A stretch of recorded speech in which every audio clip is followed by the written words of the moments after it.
एक मौलाना कहते हैं कि हमने जनाब सकीना के मसाइब पढ़े।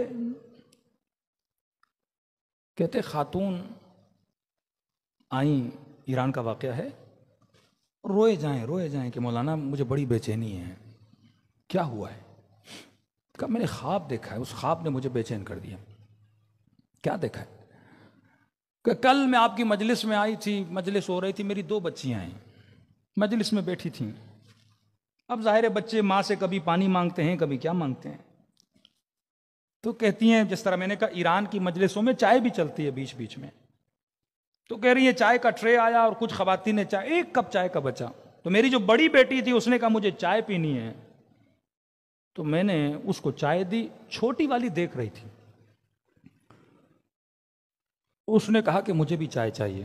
मैंने एक बार डांटा, मैंने कहा चाय खत्म हो गई है, बाद में। कहा नहीं मुझे चाहिए, बच्चे हैं, कोई चीज़ देखते हैं तो कहता मुझे भी चाहिए। 1 बार रोका, 2 बार रोका, 3 बार रोका। कहा इतना शोर किया इस बच्ची ने कि मुझे चाय चाहिए। कहा मैं सैयदजादी नहीं, लेकिन मेरा शोहर सैयद है, तो बच्चे मेरे सैयद हैं। 5-6 बार मना करने के बाद इतना मुझे उलझाने लगी कि मैं मौलाना की मजलिस नहीं समझ रही थी। तो कहती मुझे गुस्सा आ गया और मैंने इसे तमाचा मारा। माँ को गुस्सा आ जाता है, बच्चे को मार देती है। कहते मैंने इसे मारा, तमाचा मारने के बाद ये खामोश हो गई, बोली नहीं मुझसे। मजलिस खत्म हो गई, घर चली गई, चुप। कहती मौलाना रात को मैंने ख्वाब देखा, ख्वाब में मैंने रसूल खुदा को देखा और हाथ में चाय का ट्रे लेकर आए। कब मैं सैयद नहीं, मेरा शोहर सैयद है, बच्चे सैयद हैं। कहा मुझे चाय का ट्रे दिया, कहा ये मेरी बच्ची को पिला, आज के बाद तमाचे न मारा कर।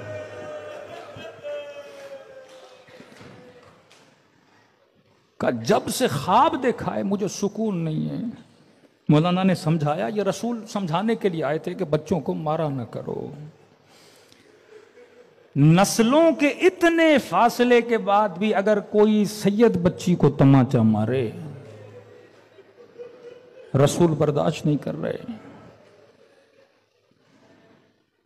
बीबी ज़ैनब फरमाती है, जिंदान शाम में जब गसाला इस बच्ची को गुस्ल देने लगी ना, तो कहा इसकी पीठ पे काले निशान देखे डर गई।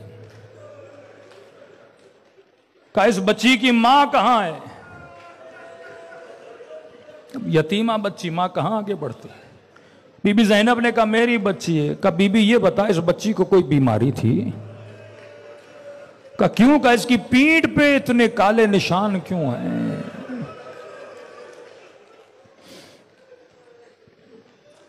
लेकिन खुदा की कसम है, सकीना को इन चीजों की तकलीफ नहीं थी। कभी इस बच्ची ने इस बात पे नहीं रोया कि मुझे मारा गया, तमाचे मारे गए, खाना नहीं मिला। नहीं, इस बात पे कभी शिकायत नहीं की। ना ही इन तकलीफों की वजह से यह बच्ची दुनिया से चली गई। एलबेत फरमाते हैं सबसे बड़ी तकलीफ इस बच्ची को यह थी कि इसके सामने इसके बाबा को मारा जाता था। जिस बच्ची की मां न हो, जो सिर्फ बाबा के सीने पे पली हो,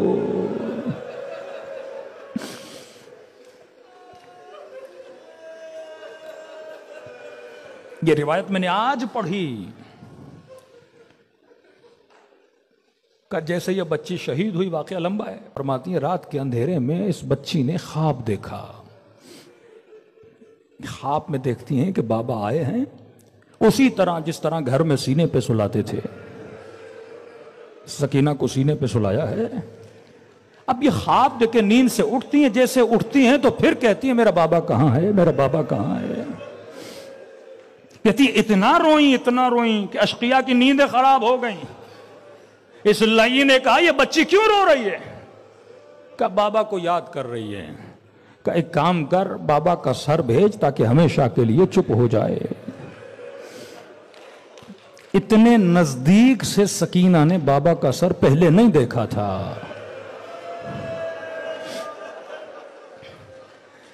कहती है जालिम जब सर लाया तो ज़ैनब रोकती रही कि बच्ची के पास न ले जा।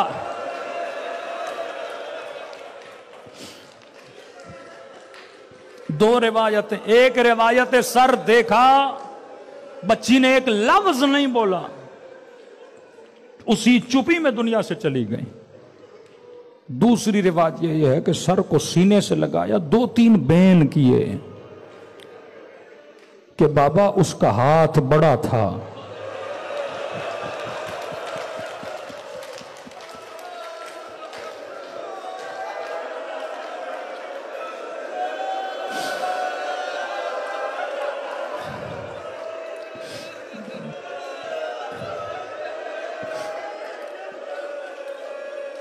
मेरा रुखसार छोटा था। आज इस बीबी की शहादत नहीं पढ़ रहा, सिर्फ रब दे रहा हूं ताकि करबला की तरफ तेरा दिल चले। सैयदा ज़ैनब फरमाती, जब रूह परवाज कर गई तो कहा सब बीबियों में से ज्यादा जो बीबी रो रही थी वो उम्मे कुलसूम थी। इतनी तड़पी, इतना रोई, इतना बिलबिलाई कि बीबी ज़ैनब ने कहा, उम्मे कुलसूम क्या कर रही हो? हम बड़े हैं, हमने बच्चों को हौसला देना है। अगर आप ही हौसला नहीं रखेंगी तो बच्चे क्या करेंगे? उम्मे कुलसूम इतना रो क्यों रही हो? का बहन ज़ैनब एक मंजर याद आ रहा है। का कौन सा मंजर? कहा जब शाम के बाजार में ये बच्ची मेरे गोद में थी, शामी बच्चों के हाथों में रोटियां थी। सकीना की निगाह जब रोटी पे पड़ी ना, आहिस्ता से मेरे कान में कहा, पुप्पी अम्मा मुझे बहुत भूख लगी है।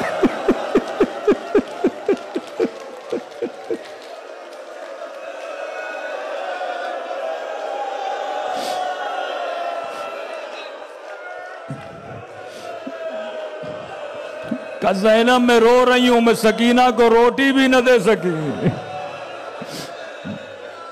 इसी तरह बाबा के पास चली गई।